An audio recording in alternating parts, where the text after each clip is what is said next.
Today my topic is gametogenesis and fertilization.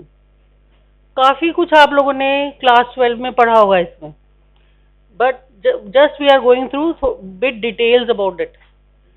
ठीक है ना? What is gametogenesis? Yes, see males में spermatogenesis और फीमेल्स में oogenesis, that is gametes, male gamete and female gamete. Okay, that is gametogenesis. Gametogenesis basically देखो, gametes जो बनेंगे वो प्राइमोडियल जर्म सेल्स होते हैं जो सेम होते हैं मेल और फीमेल में. Primordial germ cells, okay, they give rise to sperms और ओवम. ओके, ये अराइज कहाँ से होंगे इसलिए इंपॉर्टेंट है. ये योक सैक, कहानी बिल्कुल गोल है. कहते हैं ना पहले मुर्गी आई या अंडा आया, इट्स समथिंग लाइक दैट. कहानी जो है वहां से स्टार्ट होती है कि योक सैक जो है, योक सैक समझते हो, अंडा देखा है किसी ने घर में, है ना? उसके अंदर योक होता है ना, योक yellow.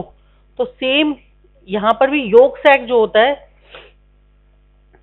Here can you see this, ये येलो सो दिख रहा है, ये this is yolk sac, this is the amnion cavity. Yes, come in. This is the amnion cavity. यहाँ योक सैक में you can see here few cells, red cells से mark किए, ये cells हैं जो germ cells हैं. They will migrate into the cavity dorsally, पीछे पीछे wall से जाते हुए, and they will form genital ridge there and they will land there as gonads. Genital ridge की तरह ये आएंगे और they are going to form the future gonads. ठीक है, मेल है तो टेस्टिस बनेगी और फीमेल है तो ओवरीज बनेगी. Now these primordial germ sales जो हैं एमनियोटिक कैविटी के अंदर, समझ में आ रहा है सबको?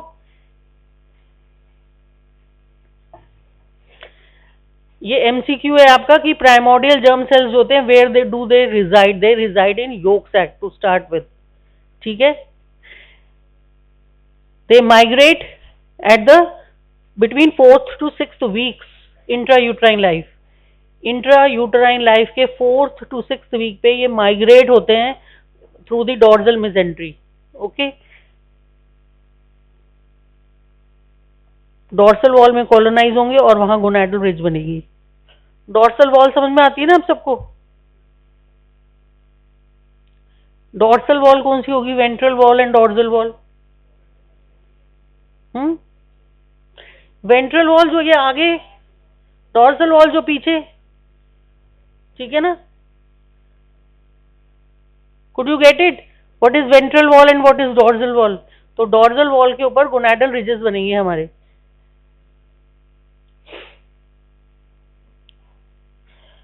Now gametogenesis, it is the formation of gametes from the germ cells. Okay, germ cells का मतलब प्राइमोडियल जर्म सेल्स जो हैं हमारे, वो हैं इनके पीछे. वो बेसिकली वो स्टेम सेल्स हैं. स्टेम सेल्स समझते हो क्या होते हैं? What are stem cells? Yes, they are totipotent cells. मतलब टोटीपोटेंट मतलब कुछ भी बन सकते हैं वो. They can take any shape, they can take any, they can make anything, anything. That is totipotent cells. Basically embryo के अंदर जो है स्टेम सेल्स होते हैं. मेल्स में 6th वीक पर इंट्रायूट्राइन लाइफ पर टिल प्यूबर्टी ये शांति से बैठे रहते हैं. प्यूबर्टी पे क्या होगा अभी हम ये डिटेल में बात करेंगे. स्पर्मेटोजेनेसिस स्टार्ट हो जाएगी. स्पर्मेटोजेनेसिस नहीं होती उससे पहले. 6th वीक से प्यूबर्टी तक स्पर्मेटोजेनेसिस नहीं हो रही सेमिनिफेरस ट्यूब्यूल्स में. यस, कम इन बच्चे. मेल्स में रिप्रोडक्टिव ऑर्गन का आइडिया है सबको. I think we have testicles, we have scrotum, है ना? पूरा बस मालूम है ना आप लोगों को? टेस्टिकल से वैस डिफरेंस अराइज हो रही है, रेटी टेस्टिस, देन वैस डिफरेंस, वैस डिफरेंस जो है उसमें सेमिनिफेरस ट्यूब्यूल्स ओपन अप होंगे, ठीक है ना। प्रोस्टेटिक फ्लूइड जो होगा वो प्रोस्टेटिक यूरेथ्रा में एंटर करेगा और ejaculatory duct. Is it clear? I think ये क्लियर है। और penile urethra and then it will be expelled out. I think you people know this already, है ना। तो जो गैमेटोजेनेसिस हो रही है बेसिकली वो सेमिनिफेरस ट्यूब्यूल्स में हो रही है जो टेस्टिकल्स के अंदर पड़े हुए हैं, ठीक है। वहां पर स्पर्मेटोगोनियाज बन रहे हैं एंड वहां से स्पर्मेटोजोआ। अभी हम डिटेल में बात करेंगे। फीमेल्स में पीजीसी से oogonia बन रहे हैं। यहाँ वहां बन रहे हैं स्पर्मेटोगोनिया और यहाँ बन रहे हैं oogonia। Now this is again a question, NEET PG question, that oogonia जो होते हैं यहाँ मियोसिस की फर्स्ट मियोटिक साइकिल पे अरेस्ट हो जाते हैं। प्रो फेज में अरेस्ट हो जाती है ग्रोथ। अरेस्ट का मतलब समझ लो रुक जाती है। Okay, prophase of first meiotic division में ग्रोथ अरेस्ट हो जाती है oogoनियाज में, and this is a NEET question. Okay, तो प्यूबर्टी डोरमेंसी जो है, अंटिल प्यूबर्टी डोरमेंसी रहती है। 6th वीक से प्यूबर्टी तक डोरमेंसी रहेगी ये, और आफ्टर प्यूबर्टी क्या होगा, हर मंथ एक ओवम एक्सट्रैक्ट होगा। वी विल टॉक, अभी डिटेल में बात करते हैं हम लोग, ठीक है। ये मैं सिर्फ एमसीक्यूज इसलिए बता रही हूँ क्योंकि आपको ये क्वेश्चंस नीट पीजी के क्वेश्चंस हैं, clear cut. Now spermatogenesis. Spermatogenesis means formation of sperms, ठीक है, male gametes that is sperms. Site है इनका seminiferous tubules of testis. Puberty से लेके टिल ओल्ड एज एक स्पर्म को बनने में 60 से 74 डेज लगते हैं, 2 से 2.5 महीने। अब कैसे याद रखना चाहते हो ये आपकी इच्छा है, ठीक है। आपको कोई एक पैरामीटर ड्रॉ करना पड़ेगा याद करने के लिए। 60 days to 75 days you remember like this, और या 2 से 2.5 महीने स्पर्म को मैच्योर होके बनने से मैच्योरिटी तक। Okay, and the hormone which is responsible for this is testosterone, ठीक है।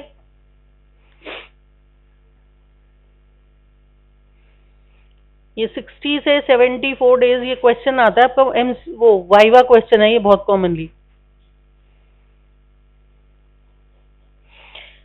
We will study spermatogenesis in 3 steps. Spermatocytosis. See, spermato अगर ब्रेक करोगे वर्ड को तो आपको समझ में आएगा। spermatocytosis. Cytosis word means cell बन रहा है हमारा, यहाँ पे सिर्फ सेल बन रहा है, स्पर्म नहीं बन रहा। Spermatocytosis, and then we have meiosis, and then we have spermiosis. See, 3 different terms: spermatocytosis, meiosis and spermiogenesis. Spermiogenesis पे आपको शॉर्ट नोट आता है, क्वेश्चन आता है एग्जाम में। ओके, स्पर्मेटोसाइटोसिस, साइटोसिस समझ रहे हो ना, यानी हमारे स्पर्मेटोसिड्स बन रहे हैं, सेल्स बन रहे हैं। I tell you what difference is there in between the spermatocytes and mature sperms. Okay, then meiosis, 2 तरीके की सेल डिवीजन होती है। आई think you people remember, you know that mitosis and meiosis. क्या डिफरेंस होता है माइटोसिस और meiosis में? Yes,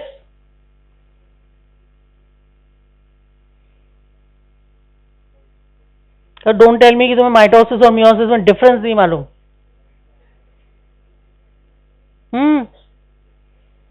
पता पहले हम लोगों के लिए ना बहुत आसान होता था, स्टूडेंट को बोलते थे यस आप खड़े हो जाओ। अभी तुम लोगों ने सबने एक साथ से कपड़े पहने हैं तो बोलना भी बहुत मुश्किल हो जाता है कौन सा खड़े हो जाओ।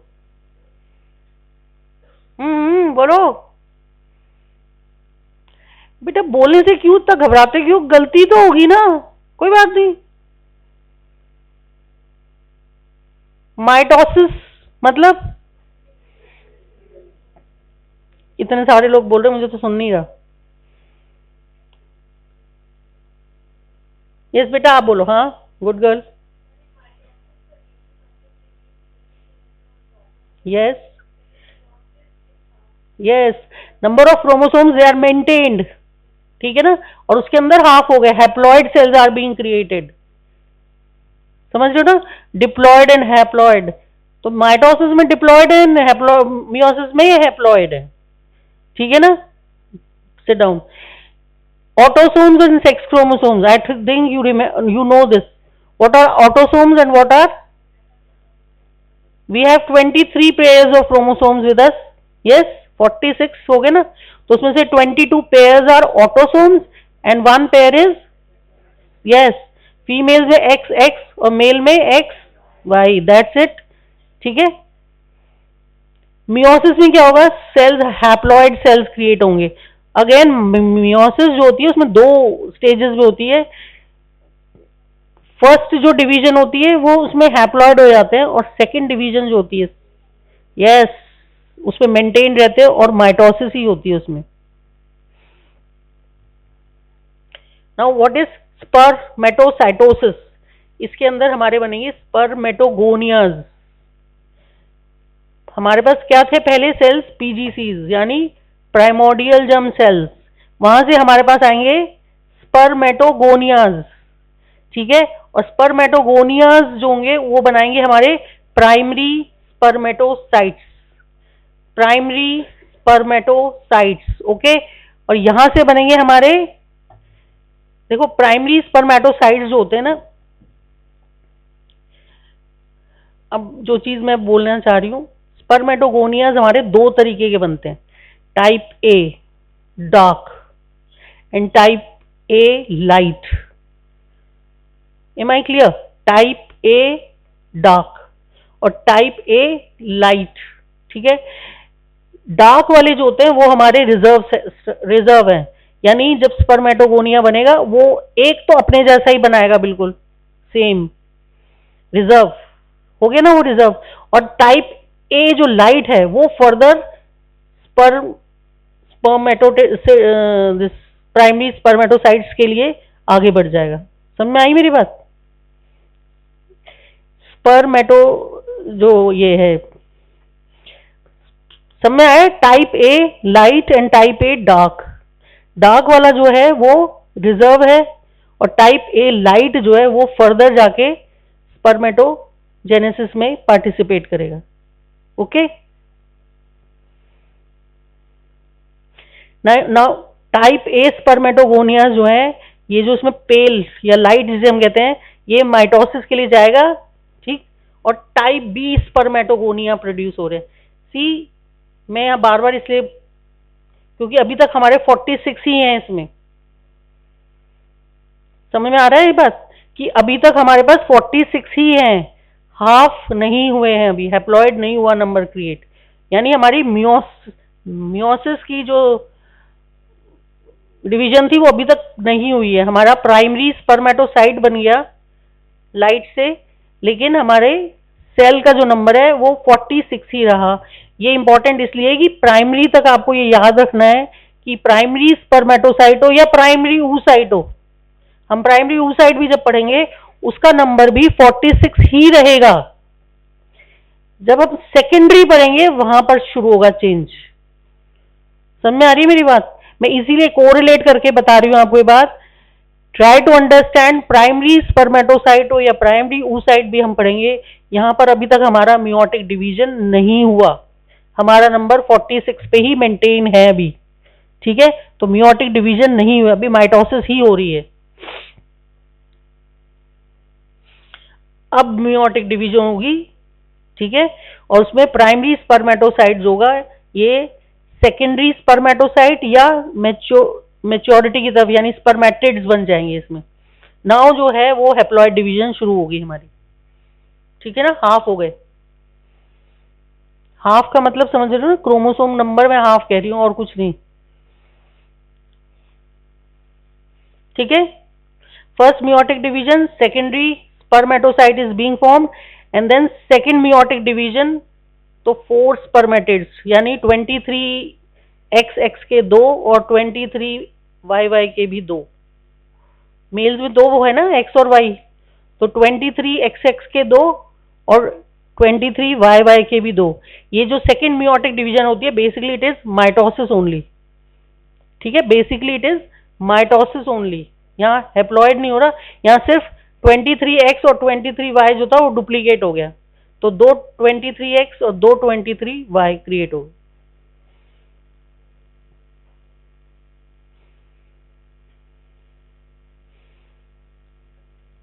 Yes, now you can see this is the spermatogonia stem cells। ठीक है, यहां से हो गए डार्क टाइप ए और पेल। ये जो डार्क टाइप है ये तो रिजर्व हो गया हमारा, और ये जो पेल टाइप है ये आगे बढ़ गया और टाइप बी स्पर्मेटोगोनियाज बन गए। ये type B spermatogonia again they are 46 ही ओनली। यहाँ पे फर्स्ट मियोटिक डिवीजन, ये फर्स्ट सॉरी माइटोटिक डिवीजन हुई, और here we have primary spermatocyte. Primary spermatocyte में फर्स्ट मियोटिक डिवीजन होगी, और यहाँ जो है यहाँ पे नंबर जब सेकेंडरी oocyte बनेगा तब ये हैप्लॉइड नंबर क्रिएट होगा। ओके, यहाँ पे सेकेंड मियोटिक डिवीजन हुई और स्पर्मेटिड्स बने, और ये स्पर्मेटिड्स जो थे इनमें माइटोटिक या सेकेंड मियोटिक डिवीजन होगी और 4 स्पर्मेटोजुआस बन जाएंगे। नाउ दिस यहाँ से, और ये टाइम जो होता है spermatocytosis, it takes 16 days. Again this is a question, ठीक है, viva question as well as MCQ, that this spermatocytosis takes 16 days. Okay, secondary spermatocyte यानी हैप्लॉइड नंबर, ये प्राइमरी से लेके स्पर्मेटिड्स बनने तक ये जो टाइम है मियोसिस का, that takes 24 days. Okay, and now spermiogenesis, अभी हम पढ़ेंगे spermiogenesis, it will take another 24 days, 16, 24 and 24। ठीक है ना।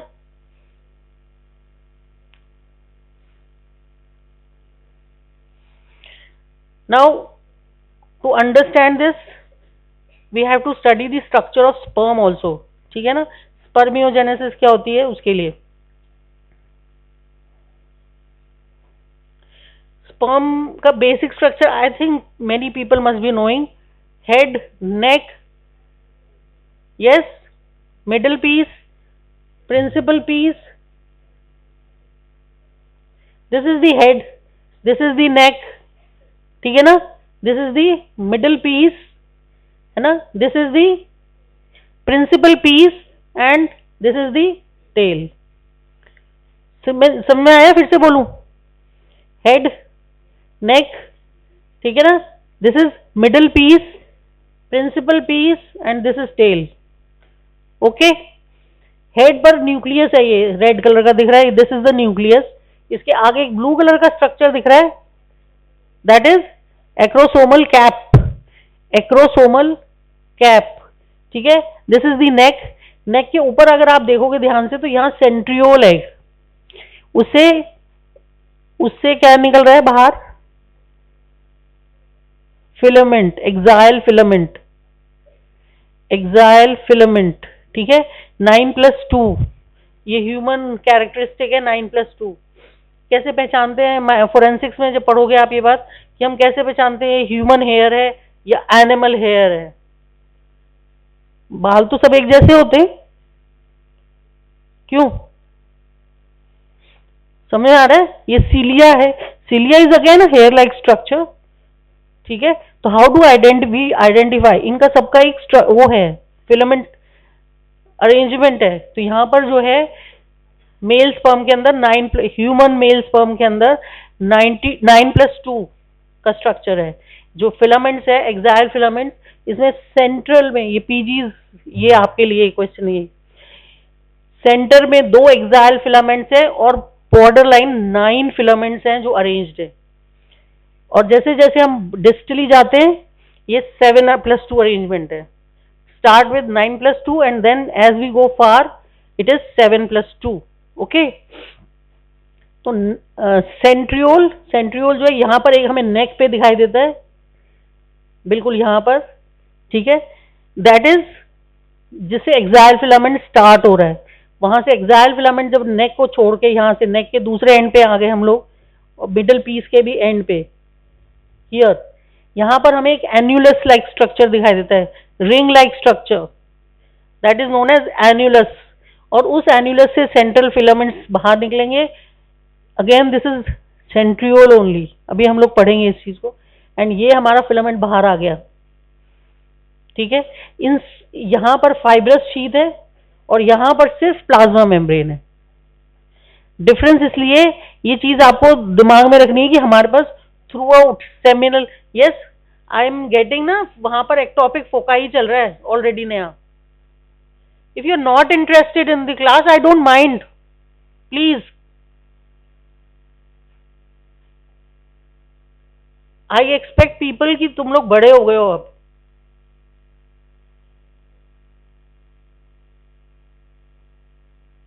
And I really don't mind, आप लोग जा सकते हो आराम से क्लास से, बिल्कुल मुझे कोई प्रॉब्लम नहीं है उसमें, but don't disturb.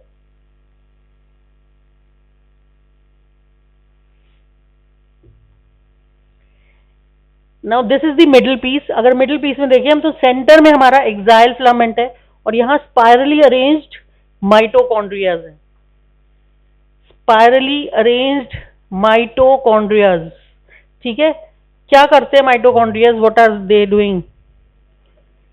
Yes, they are powerhouses of a cell. तो हमें यहाँ सिलिया के अराउंड पावर हाउसेज की क्यों जरूरत पड़ी? मूवमेंट देने के लिए, मोटिलिटी देने के लिए, ओके। तो यहाँ स्पाइरली अरेंज्ड हमारे माइटोकॉन्ड्रिया पड़े हैं मिडिल पीस के अंदर, ठीक है। यहाँ एन्युलस, यहाँ से एक्साइल फिलामेंट निकला, इसके बाहर फाइब्रस शीथ है। और जब हम ये इस प्रिंसिपल पीस से बाहर आएंगे, यहाँ पर फाइब्रस शीथ भी नहीं है, यहाँ सिर्फ अब प्लाज्मा मेम्ब्रेन की कवरिंग ही है, ठीक है।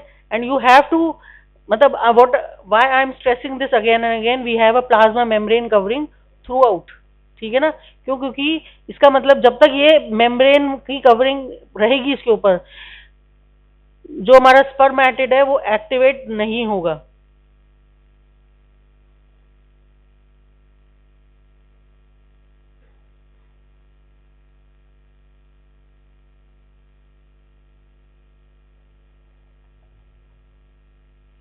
व्हाट डू यू वांट कि मैं पीछे से ना पॉइंट आउट करके निकालूं उन लोगों को?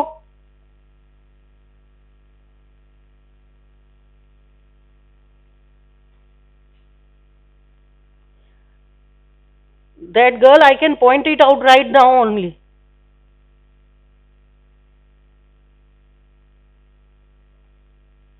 This is the last warning for you.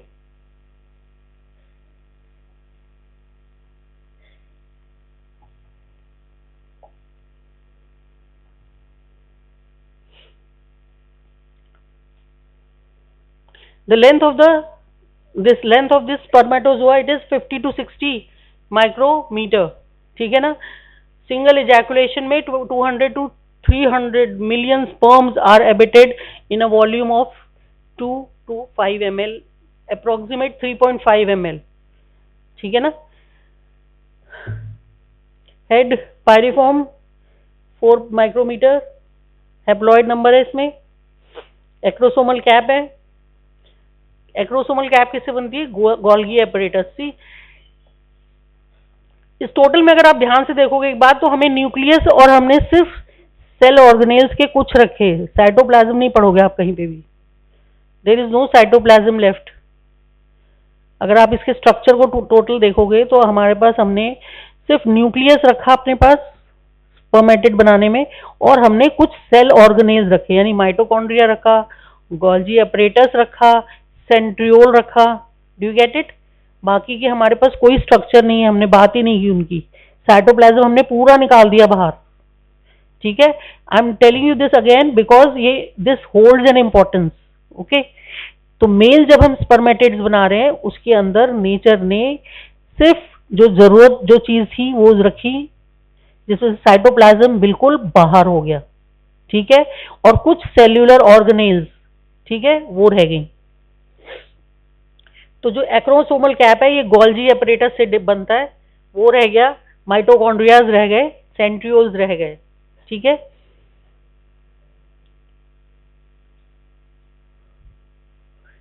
Acrosomal cap जो है उसके अंदर डाइजेस्टिव एंजाइम्स होते हैं, मेनली हाइल्यूरोनिडेज एंड एंड एक्रोसीन। नेक, नेक में मैंने बताया आपको दो प्रॉक्सिमल सेंट्रियोल्स हैं, ठीक है ना, axial filament, annulus. Annulus again it is basically centriole only but distal centriole. मतलब जो सेंट्रियोल होता है, क्या कैरेक्टरिस्टिक होती है centriole, if you remember plant cell और एनिमल सेल में हम जब डिफरेंस पढ़ते थे, जब हमने सेल पढ़ना शुरू किया था, आई थिंक छोटे छोटे क्लासेस में, क्लास 8-9 में, यस, तब हम एक डिफरेंस पढ़ते थे ना, presence of centriole which is present in animal cell, it is characteristic of animal cell and plant cell में नहीं होता, ये पढ़ते थे। तो सेंट्रियोल बेसिकली एनिमल सेल की कैरेक्टरिस्टिक होती है। यहां पर सेंट्रियोल जो है वो दो में डिवाइड हो गया, ठीक है, दो में जो डिवाइड हुआ centriole, proximal and distal centriole. तो प्रॉक्सिमल सेंट्रियोल जो था, ये प्रॉक्सिमल सेंट्रियोल है जहां से एक्साइल फिलामेंट अराइज हुआ था, और ये डिस्टल सेंट्रियोल है जो एन्युलस की फॉर्म में यहां पर ये परसिस्ट कर रहा है यहाँ पे, ठीक है। एक्साइल फिलामेंट्स मैंने बताया आपको 9+2, ये पीजीज के लिए उनसे पूछा जाएगा क्वेश्चन, पर आपको पता होना चाहिए क्योंकि हम मेल ह्यूमन और एनिमल स्पर्म को कैसे डिफरेंशिएट करते, दिस इज द पॉइंट जहां पे हम डिफरेंशिएट करते हैं उनको। यस कम इन।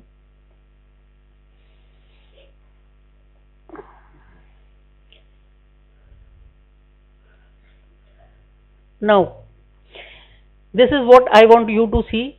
अब हम बात करेंगे स्पर्मियोजेनेसिस की, spermiogenesis, third and the last part of the spermatogenesis. हमने पहला क्या चीज पढ़ी थी, स्पर्मेटोसाइटोसिस, ठीक है, then meiosis, and now this is spermiosis. यानी अभी तक जो हमारे सेल्स बन रहे थे वो सब राउंड, जैसे हमारे सेल्स होते हैं राउंड ही होते हैं सेल्स, ये हमारी स्पर्मेटोसाइट है, सेकेंडरी स्पर्मेटोसाइट है ये हमारी, एक तरह से समझ में आ रहा है, जो कि एक नॉर्मल सेल की तरह है। Secondary spermatocyte it is like a usual cell, is it clear. ये इसमें न्यूक्लियस दिखाई दे रहा है हमें, ये इसके अंदर हमें गोल्जी अपरेटस दिखाई दे रहा है, ये माइटोकॉन्ड्रिया दिखाई दे रहे हैं, ये सेंट्रियोल दिखाई दे रहा है, और कुछ साइटोप्लाज्म भी दिखाई दे रहा है ना।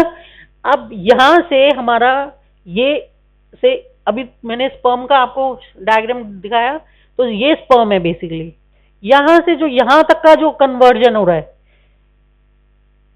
मेटामॉर्फोसिस, टैडपोल से फ्रॉग में पढ़ते हैं ना मेटामॉर्फोसिस, तो यहां सेकेंडरी स्पर्मेटोसाइट जो है it metamorphoses to the spermatid, this is spermiogenesis.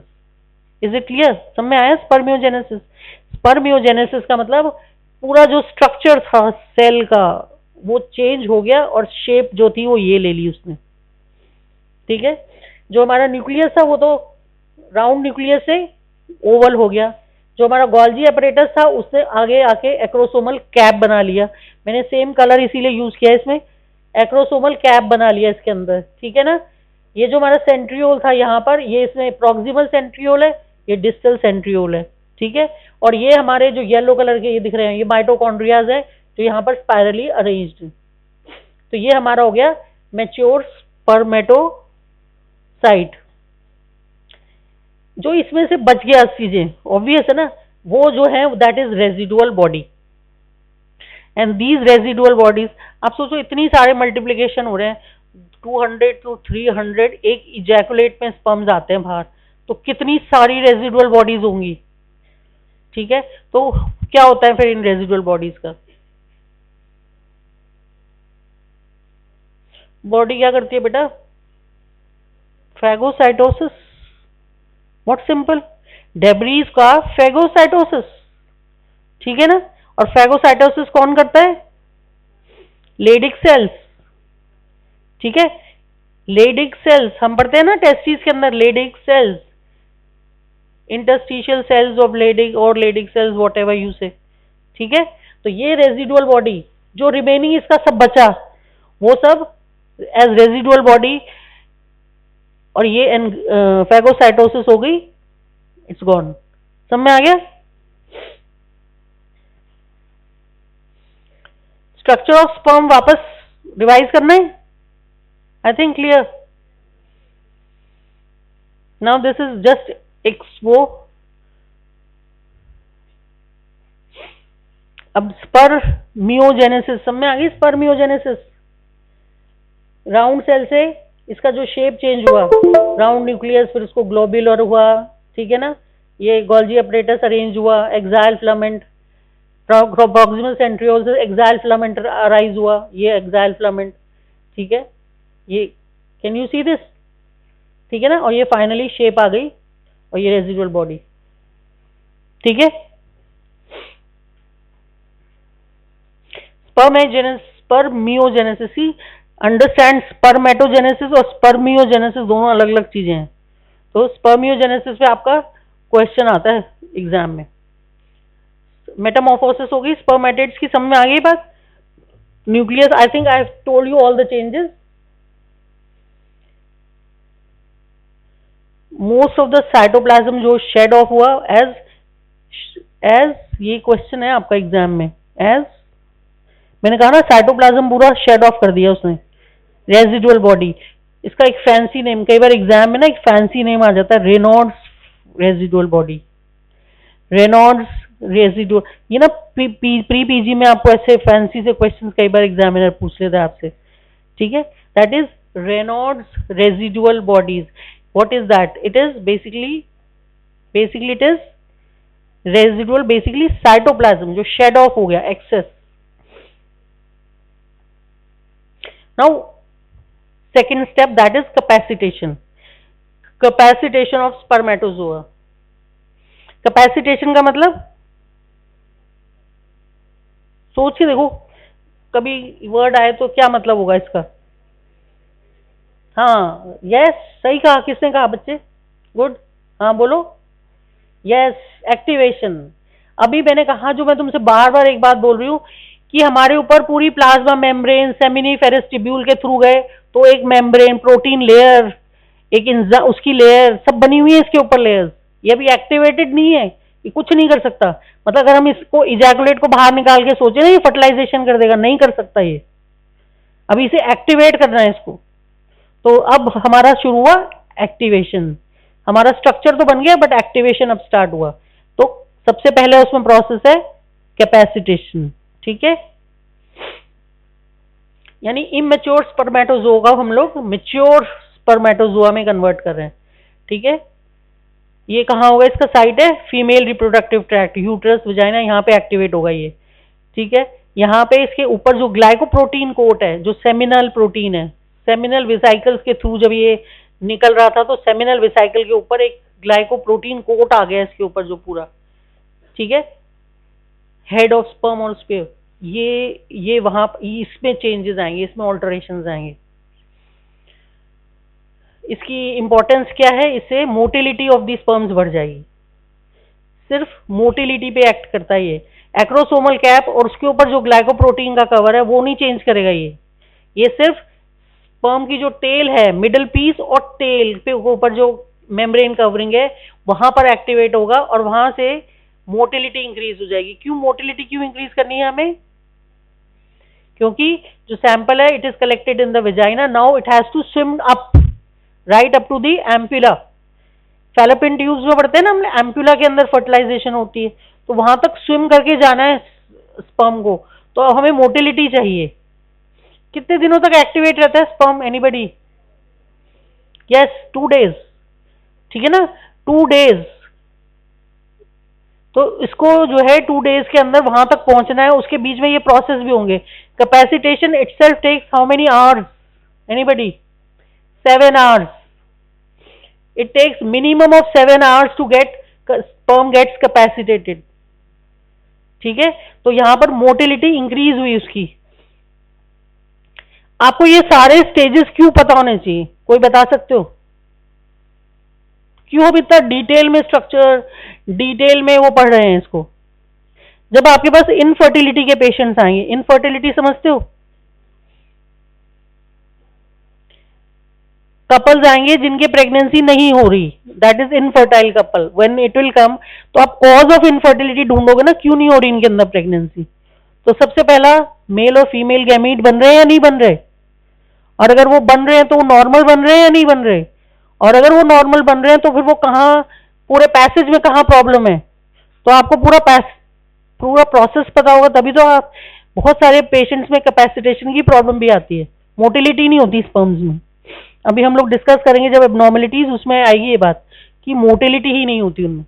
तो मोटिलिटी नहीं है अगर स्पर्म के अंदर, इसका मतलब जो उसका कैपेसिटेशन का प्रोसेस है वो पूरा नहीं हो रहा उसमें। ओके,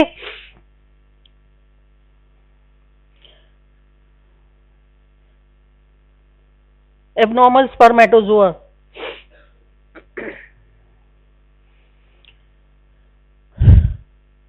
कैसे होंगे काउंट्स? सबसे पहले तो काउंट्स मैंने कहा भी कि लगभग, यस, अगर 10 मिलियन से नीचे काउंट चली गई पर एमएल, 10 मिलियन से नीचे काउंट चली गई तो मेल जो होगा इनफर्टाइल अनाउंस हो जाएगा। 15 मिलियन से नीचे है तो ओलिगोस्पर्मिया। ओलिगो वर्ड मतलब होता है, ओलिगो मतलब कम, पॉली मतलब ज्यादा, ठीक है, तो ओलिगोस्पर्मिया। और जूस्पर्मिया, जू मतलब ZOO, जू। जू वर्ड मतलब हम कब लगाएंगे? मोटिलिटी, यानी ओलिगोस्पर्मिया एसोसिएटेड विद कम less motility, that is oligozoospermia. Should I repeat? Oligospermia, it is one thing, and oligozoospermia means we have less sperm count with reduced motility, ठीक है, that is oligozoospermia. Okay, azoospermia, no sperm, absence of sperms, ठीक है ना। aspermia, see again a different term, ये तो यहां पे लिखा आ रहा है अब तो, there is no semen, discharge ही नहीं हो रहा सीमेन का। पर अगर मेल के अंदर सेकेंडरी सेक्सुअल कैरेक्टर्स डेवलप्ड हैं, सब कुछ ठीक है, तो सीमेन क्यों नहीं आ रहा बाहर? यानी कि कहीं ना कहीं डक्ट ब्लॉकेज है।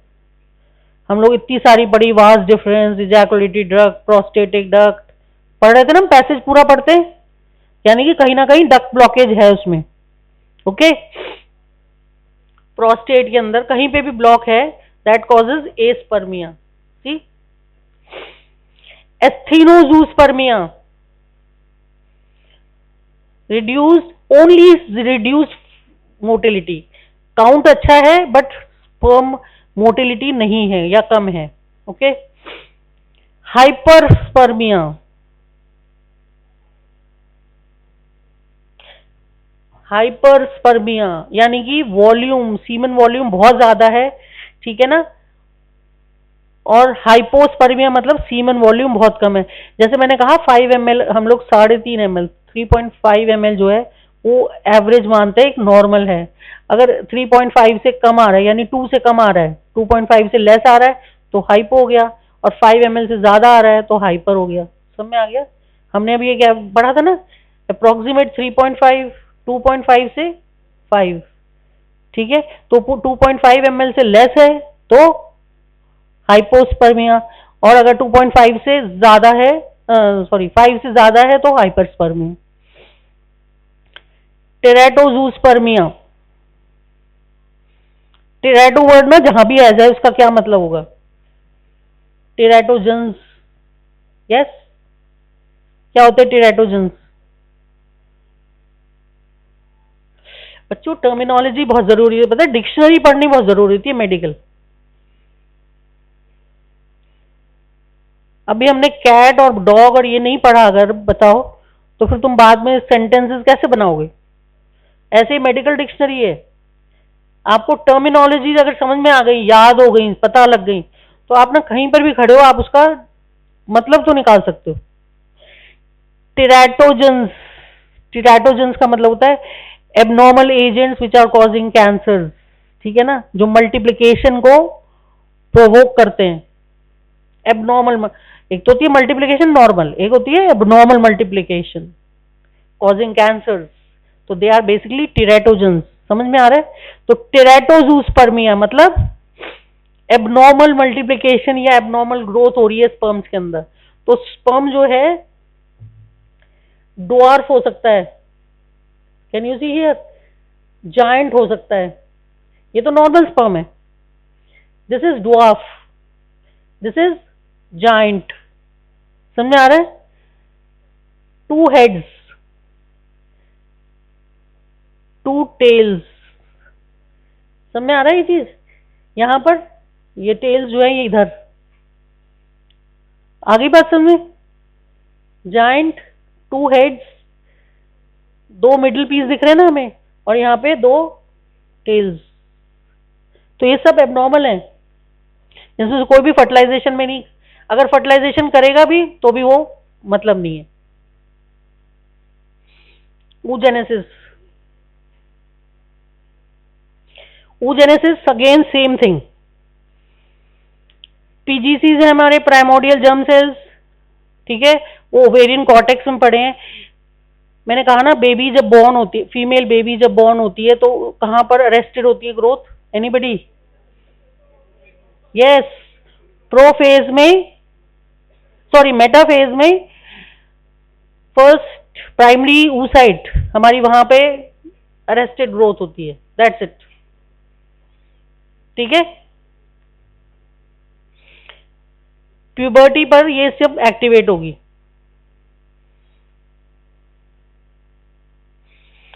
बिफोर बर्थ क्या हुआ? पीजीसी से माइटोसिस हुई और ऊगोनियाज बन गए बहुत सारे। ठीक है, 7 मंथ में, मतलब इंट्रा यूट्राइन 7th मंथ में ऊगोनियाज जो थे वो मल्टीप्लाई हुए और प्राइमरी oocytes बन गई।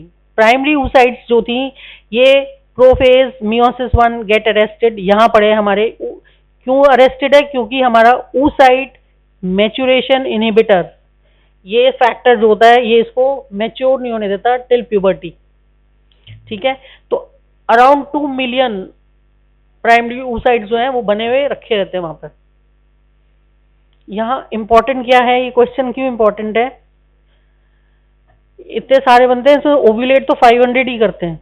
ठीक है, ये इसलिए इंपॉर्टेंट है कि जो लेट प्रेगनेंसीज होती हैं, मतलब ओल्ड फीमेल्स में प्रेगनेंसी होती है, समझ लो एल्डरली प्राइमीज जिसे हम कहते हैं, उनके अंदर जब ओवम इतने साल बंद हो गए, ओवम कब? जब वो पैदा भी नहीं हुई थी, बिफोर बर्थ। अब वो 35-40 ईयर्स की फीमेल अगर जब प्रेगनेंसी के लिए जाती है तो वो फॉलिकल्स जो होते हैं वो बहुत पुराने हो चुके होते हैं। ठीक है, जो 20 ईयर्स में होगी और जो 40 ईयर्स में होगी उसमें फर्क आ चुका होता है। तो एबनॉर्मल बेबीज जो होते हैं वो बहुत डेवलप होने के चांसेस होते हैं। ठीक है, इसका फैक्टर यहाँ इंपॉर्टेंट है इसलिए। oogenesis, यस, सेंटर में न्यूक्लियस, साइटोप्लाज्म है। ठीक है, ये प्राइमरी oocyte है हो गया हमारा। इसके अराउंड जो सेल्स है ये फ्लैटेंड है, तो प्राइमरी oocytes। यही सेल्स अब क्यूबॉइडल हो जाएंगे, बाहर वाले सेल्स, तो प्राइमरी। समझ में आ रहा है? ये क्यूबॉइडल हो गए और ये बाहर इसके एक लाइनिंग स्ट्रोमा से बाहर एक कवर डेवलप हो गया, जिसको क्या कहेंगे हम? जोना पेल्यूसिडा। जोना पेल्यूसिडा पढ़ा है ना, कवरिंग होती है।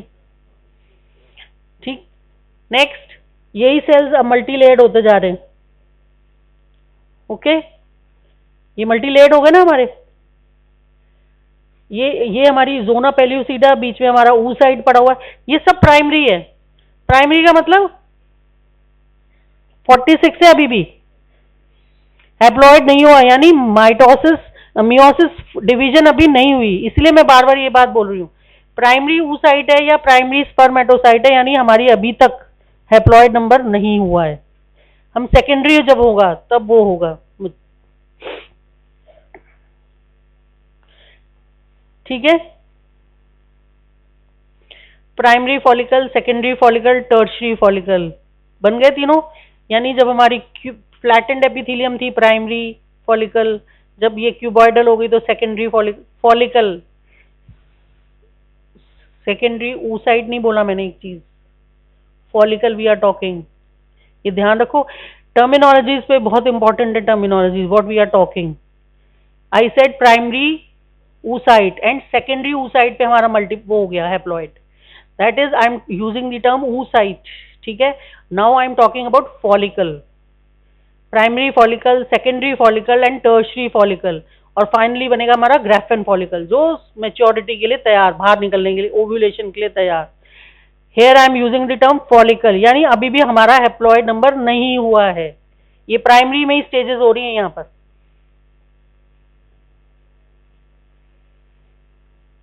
ये टर्शियरी फॉलिकल बन गया हमारा, जिसके अंदर ये हमारा देखो एंट्रल स्पेस, फ्लूइड की वजह से एंट्रल स्पेस क्रिएट हुआ और ये कैविटी धीरे धीरे एनलार्ज होती गई, ये पूरी नाउ जो ये बन गया हमारा, ये ग्राफिन फॉलिकल बन गया। ग्राफिन फॉलिकल के अंदर ये एंट्रल कैविटी, ये हमारा बेसिकली ये हमारा प्राइमरी oocyte, जो हमारा प्राइमरी oocyte है वो तो ये है, और फॉलिकल क्या है, ये पूरा फॉलिकल है। समझ में आ रहा है दोनों में difference? This is the follicle and this is the oocyte, primary oocyte, ठीक है। जो स्ट्रक्चर एंट्रल कैविटी और इसके बीच में है, that is known as anybody, cumulus oophoricus, cumulus oophoricus, और जो यहाँ पर distally, that is known as discus proligerus, discus proligerus. ये सब डिटेल में पढ़ोगे अभी, मैं सिर्फ टर्म इसलिए सुना रही हूँ ताकि कहीं ना कहीं तुम्हारे दिमाग में रेजोनेट कर सके बाद में। जब ये सेल्स हमारे क्यूबॉइडल कॉल्यूमनर हुए थे तो हमने इनका नाम तभी चेंज कर दिया था, अब ये बोलते हैं इन्हें ग्रैन्युलोसा सेल्स। पहले तो फ्लैटेंड एपिथेलियम था ना, फिर क्यूबॉइडल हुआ, फिर कॉल्यूमनर हुआ। ये एपिथेलियम में डिफरेंस पढ़ा है तुमने, है ना, क्यूबॉइडल एंड देन कॉल्यूमनर। तो ग्रैन्युलो, नाउ जैसी अपनी उन्होंने शेप चेंज की, हमने उनका नाम चेंज कर दिया, now they are granulosa cells. Columnar का मतलब क्या होता है वैसे? फ्लैटेंड एपिथेलियम कहाँ मिलता है बॉडी में? चलो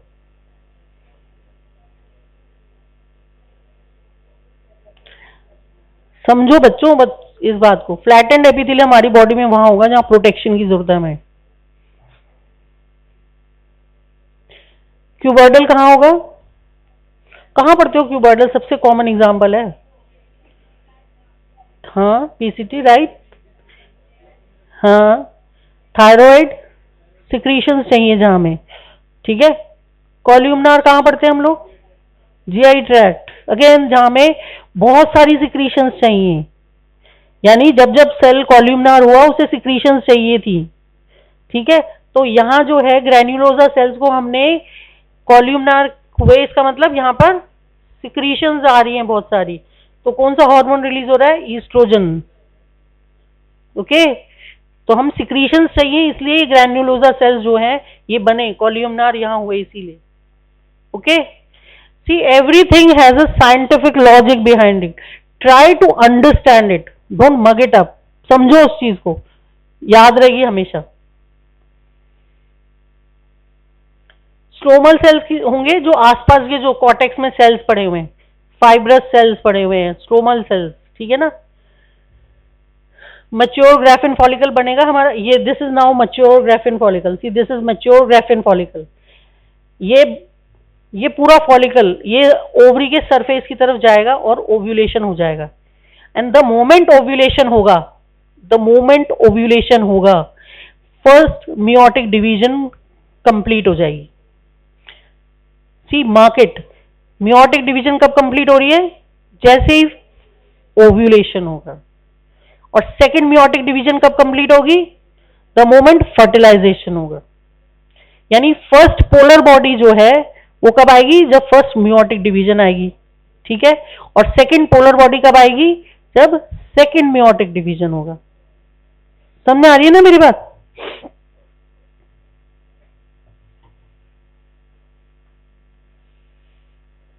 जोना पेल्यूसिडा क्या करता है वैसे? Anybody?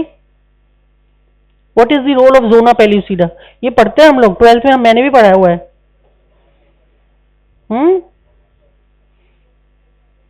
I couldn't get it, बताओ।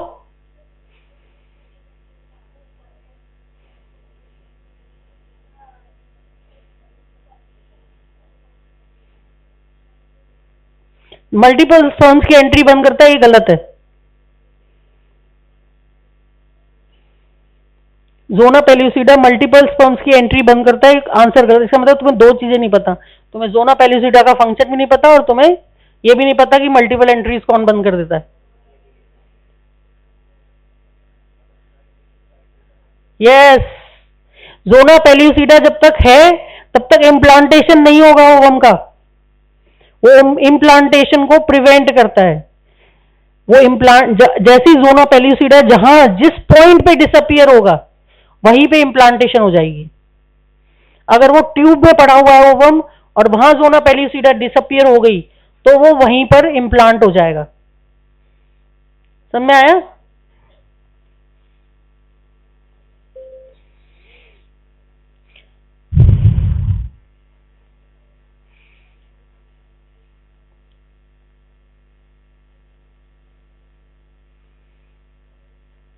जैसी फर्टिलाइजेशन हुई, मैंने कहा ना सेकंड पोलर बॉडी, ये पोलर बॉडी दिखाई दे रही है ना यहाँ पे साइड में, देखो एक छोटी सी पेरीविटलाइन स्पेस बोलते हैं इसे। ये विटलाइन, ये जो ऊ साइड है इसके बाहर ये ब्लू कलर की दिख रही है, ये तो है जोना पेल्यूसिडा।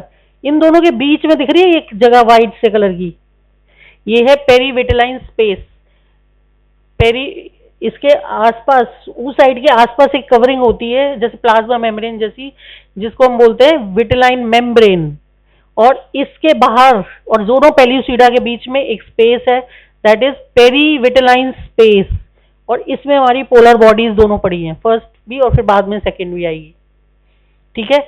और कौन स्पर्म्स की एंट्री को रोकता है? Anybody now? Vitelline membrane. जैसे ही स्पर्म विटलाइन मेम्ब्रेन को पियर्स करके अंदर एंटर करता है उसमें चेंजेस आते हैं पूरे में। नाउ कैल्शियम वेव जनरेट होती है और वो फर्दर स्पर्म की एंट्री बंद कर देता है। कोई भी स्पर्म सिर्फ विटलाइन मेम्ब्रेन तक आ सकता है। विटलाइन मेम्ब्रेन को अगर एक भी स्पर्म ने ब्रेक कर दिया और वो एंटर कर गया तो विटलाइन मेम्ब्रेन को पियर्स करते ही कैल्शियम वेव जनरेट होगी और पूरा जो स्ट्रक्चर है वो कहते हैं ना वहां रुक जाता है सब कुछ। अब कोई स्पर्म एंटर नहीं कर सकता उसके बाद। तुम्हें मेरा पॉइंट समझ में आ गया? जोना पेल्यूसिडा क्या करेगी? वो इम्प्लांटेशन नहीं होने देगी। ठीक है? और विटलाइन मेम्ब्रेन अगर एक बार चेंज पियर्स हो गया तो फिर अब वो स्पर्म की एंट्री, मल्टीपल स्पर्म एंट्री नहीं होने देगा। ओके?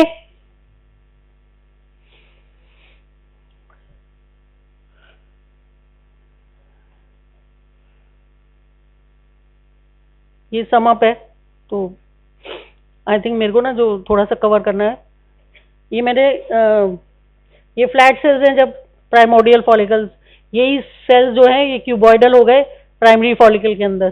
सेकेंडरी फॉलिकल के अंदर ये दिखाई दे रहा है, ये मल्टी लेयर्ड हो गए। क्यूबॉइडल है पर मल्टी लेयर्ड है।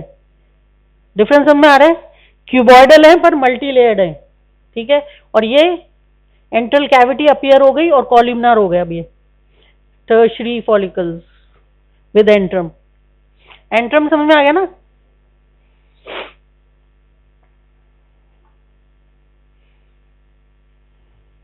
एक चीज इसमें बताओ, ये चीज, ये पोलर बॉडी रिलीज होगी और ये हमने क्रोमैटिन नेटवर्क ऐसे पड़ा हुआ दिखाया, इसके बाद मेम्ब्रेन क्यों नहीं ड्रॉ की? न्यूक्लियस के अराउंड भी तो मेम्ब्रेन होती है ना, न्यूक्लियर मेम्ब्रेन, क्यों नहीं ड्रॉ की यहाँ पे?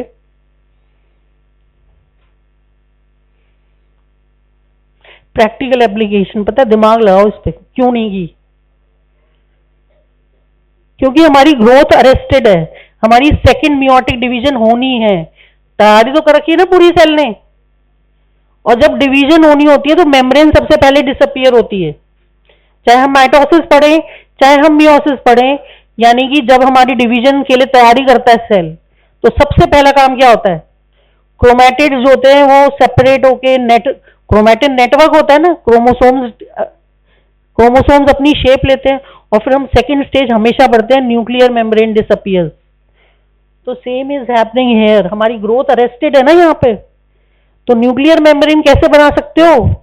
अगर तुमने इसके अराउंड न्यूक्लियर मेम्ब्रेन बना दी, इसका मतलब सेल मल्टीप्लिकेशन के लिए तैयारी नहीं है। ओके? ओव्यूलेशन का मतलब रिलीज हो गया, ग्राफिन फॉलिकल रिलीज हो गया बाहर। ठीक है? 14 डेज पहले। 28 डेज साइकिल है तो 14 डेज। अगर 30 डेज साइकिल है तो कैसे करोगे बताओ, कैलकुलेट।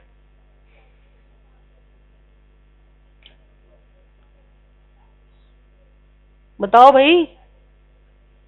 पेशेंट आएंगे 30 डे वाले भी, 31 डे वाले भी और 32 डे वाले भी, फिर कैसे कैलकुलेट करोगे?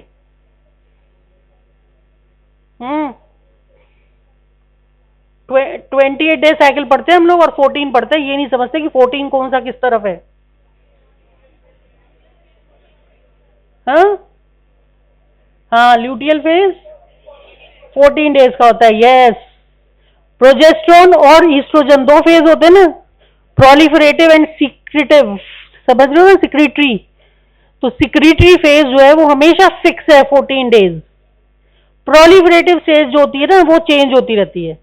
यानी अगर 30 डेज की साइकिल है तो बाद वाले 14 दिन तो फिक्स है, शुरू वाले 14 दिन जो है वो 16 दिन हो गए। अब अगर 32 डेज की साइकिल है तो पहले जो हो गए 14 दिन वो 18 दिन में हो गए अब, पर बाद वाले 14 दिन तो फिक्स है। कैलकुलेशन समझ में आ रही है मेरी? ठीक है। जो सेकंड फेज है ओव्यूलेशन के बाद, जो सेकंड फेज है उसके अंदर वो 14 डेज ही फिक्स्ड रहेंगे। उसके पहले वाला जो फेज है वो चेंज होता है हमेशा। ठीक है। कुछ स्टूडेंट्स हैं हमारी क्लास में ना, वो इतने इंटेलिजेंट है ना कि उनको सब मालूम है, वो पीछे बैठ के ना अपना डिस्कशन अलग कर रहे हैं।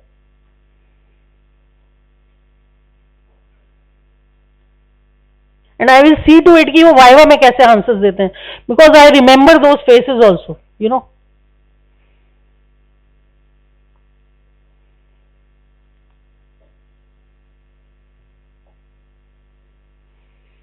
एलएच सर्ज आई थिंक सबने पढ़ी है।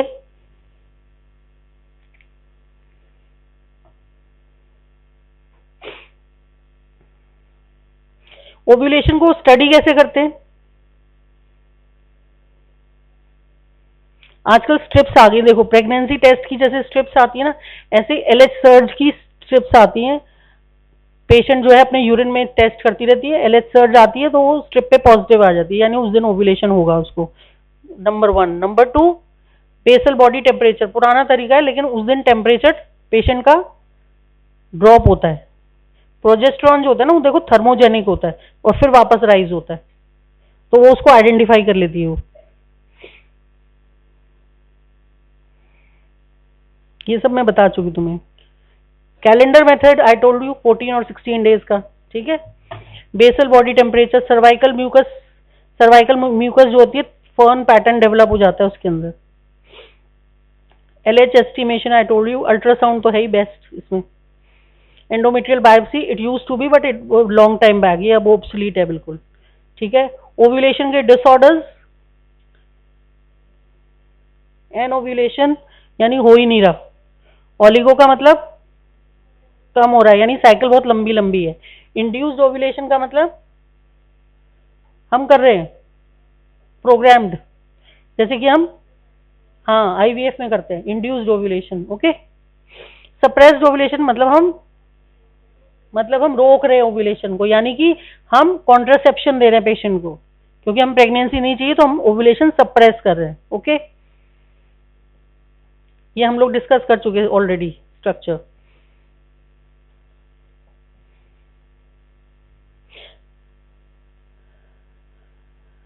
फर्टिलाइजेशन कहाँ होती है? यस, बहुत फास्ट करें क्योंकि टाइम ओवर हो चुका हमारा। सबसे पहले अप्रोक्सीमेशन ऑफ गैमीट्स होगा। मैं तुम्हें डायग्राम ड्रॉ दिखा देती हूँ बस, वो ज्यादा इजी रहेगा।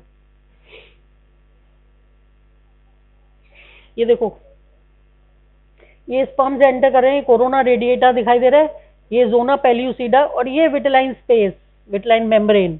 एक स्पर्म ने जैसे ही एंटर किया ये एक्रोसोमल के ऊपर रिएक्शन कर रहा है ना, यहाँ पे जोना पेल्यूसिडा पे। ठीक है। पर ये एक स्पर्म अब एंटर कर गया, तो अब ये एक्रोसोम यहाँ पे भी रिलीज हो रहे हैं। ठीक है। पर ये एंटर हो गया एक स्पर्म।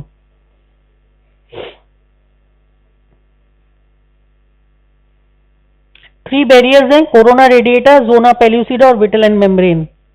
स्पर्म को एंटर करने के लिए तीनों बैरियर समझ में आ रहे हैं, ये कोरोना रेडिएटा, फिर जोना पेल्यूसिडा और विटेलाइन मेम्ब्रेन। फाइनल है विटेलाइन मेम्ब्रेन क्रॉस करते ही बंद।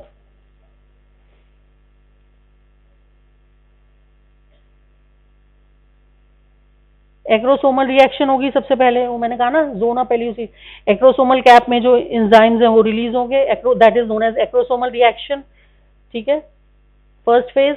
उसके बाद सेकेंड फेज में डिसइंटीग्रेशन होगा, बैरियर्स, ये बैरियर्स डिसइंटीग्रेट हो रहे हैं यहाँ पर, ये देखो, ये जोना पेल्यूसिडा डिसइंटीग्रेट होना शुरू हुआ है यहाँ से, और ये विटलाइन मेम्ब्रेन है last barrier.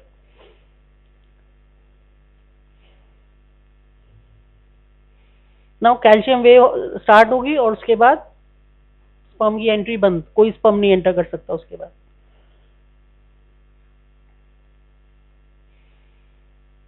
That's it. Nuclear fusion, female and male pronuclei fuse होंगे, डुप्लीकेट होंगे। फर्टिलाइजेशन का अल्टीमेट एम क्या है? To regain the number, diploid number आना चाहिए ना वापस। दोनों 23 के आ रहे थे, पर अब मेल और फीमेल में फर्क क्या दिखाई दिया तुम्हें? मेन चीज गैमीट में, मेल गैमीट जो थे उनके अंदर पूरा साइटोप्लाज्म को हमने डिस्कार्ड कर दिया था, और फीमेल गैमीट के अंदर हमने जो पोलर बॉडीज बनाई उसमें सिर्फ और सिर्फ न्यूक्लियर मटेरियल को डिस्कार्ड किया। ठीक है, यानी कि जो बेबी है उसके अंदर पूरा का पूरा साइटोप्लाज्म जो है वो मदर से आता है। ठीक है, तो माइटोकॉन्ड्रियाज और ये जो उनका डीएनए पढ़ते हो ना, माइटोकॉन्ड्रिया, ये सब फीमेल से आता है। ओके, ये इंपॉर्टेंट है, अभी डिसऑर्डर्स पढ़ोगे इसमें। ठीक है, थैंक यू।